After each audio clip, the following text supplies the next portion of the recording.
Hello, I'm Toby Rutter, and I will be exploring the question of how are poorer individuals sometimes portrayed differently in the media compared to wealthier individuals accused of similar crimes. Furthermore, how does class affect public perception of criminality? So to start getting you thinking, we're going to do a little spot the difference. So just take a moment, please, to have a look at the images and the headlines presented on both sides of this vertical line. Just a few moments. So first of all, let's take a look at the images. In this one, we see a man who has been taken, a picture that has been taken of this man when he's not expecting it. Does he look great? Not really. Here we see two individuals, mugshots taken in prison. Are they going to be looking at their best? No, they're being portrayed as criminals. It's a mugshot. No image there. This man, he has had a mugshot taken, and that is on the newspaper. He looks scruffy. He looks like a criminal. I wouldn't want to sit next to him. However, here we see Prince Andrew and Ghislaine Maxwell. They look pretty good. They're wearing a suit, they're wearing a hat, they're off to the races. They look pretty nice. Here we see Sean Combs dressed up in a tuxedo. He looks smart, he looks presentable. Here we see Michael Barrymore. He looks like a happy chappy, smile on his face. He looks all right. Moving on to the text. So let's compare. On this side, we have evil monsters, killer, bludgeoned, killed by mental patients, sex offender. On this side, we have a question. Did he do it? Claims, pooled death, victims of Jimmy Savile, and Epstein invited. So this is quite a big difference in the terminology and in the visual representation. So once again, let's just have a look. Unpresentable. Presentable. Moving on. So the main difference between the two sides is crime versus scandal. Working class individuals and individuals with less influence, less money, tend to be portrayed as criminals, and their actions are a crime. So a crime is a deliberate action or omission that breaks established laws, causes harm, physical, psychological, or property related, and is punishable by the state. People tend to view crimes as a fundamental wrongdoing, often characterizing a criminal by their crime. So a criminal is seen as a criminal, nothing else. However, on the other side, we have a scandal. A scandal is a disgraceful action, event, or report that causes public outrage, shock, or disapproval, often involving immoral, immorality, corruption, or illegal behavior. It damages a person's or organization's reputation and can refer to malicious gossip. 9 times out of 10, scandals are forgiven. And another thing I picked up on is it damages. Damages. With a criminal, it destroys. With someone who has more influence, more money, it damages. Crime versus scandal.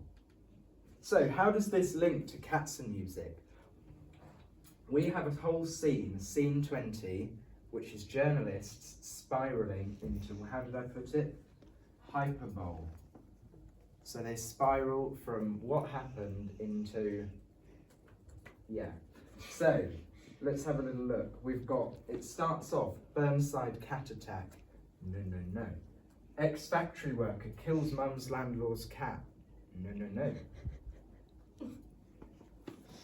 After Keith's delayed response to complaints from Jamie about the property.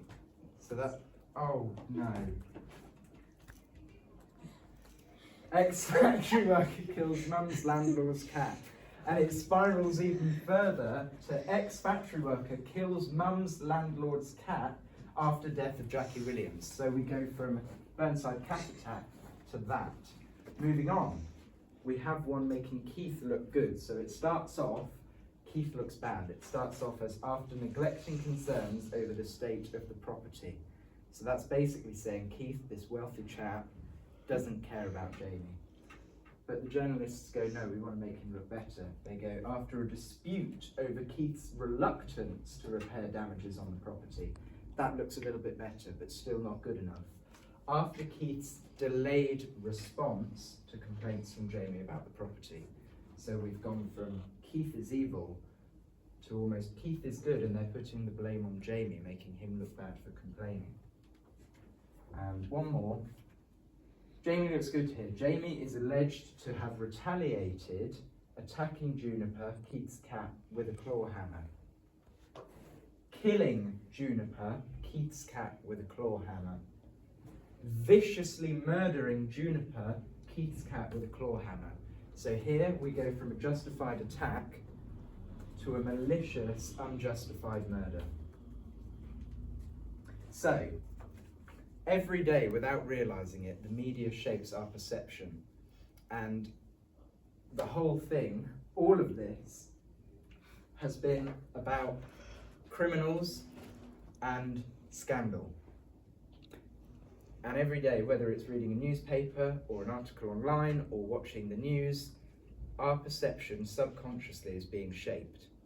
So we just need to be aware of that. And as we're going into rehearsals, I think whoever's playing the journalists, it's good to be aware that they're not just writing an article, they're spiralling to make these people look bad or better. Thank you very much for your attention. I've got a question. And it's not a criticism of anything, it's more of a just so do you feel like, because two of the people you looked at were Jimmy Savile and Prince Andrew, do you think they would be getting a harder time if they'd been from like a more working class, plush, poor background? I think that their crimes would have been described more graphically. I think when we look at Prince Andrew, it's not portrayed as a crime. It's not portrayed as that Andrew raped children. It's portrayed as Andrew did this is a scandal, let's shun him. It's not pop him in prison, it's pop him in a smaller house and keep him away from the parties. Do you feel like the general public have responded slightly differently to it then because of that? Yeah, I don't think we view, for example, Prince Andrew in the same way we would view a factory worker accused of the same crimes. Yeah. Okay, makes sense. Okay. I guess it's similar, but like in the world of the play, why specifically do you think that they favour Keith and they want to make Jamie look bad? I think, to put it simply, because Keith's got money and Jamie doesn't. One of the key themes of the play is the class divide. And there is, between Jamie living in a council house and Keith, who owns 8 properties, 5 of which are council houses, massive class divide.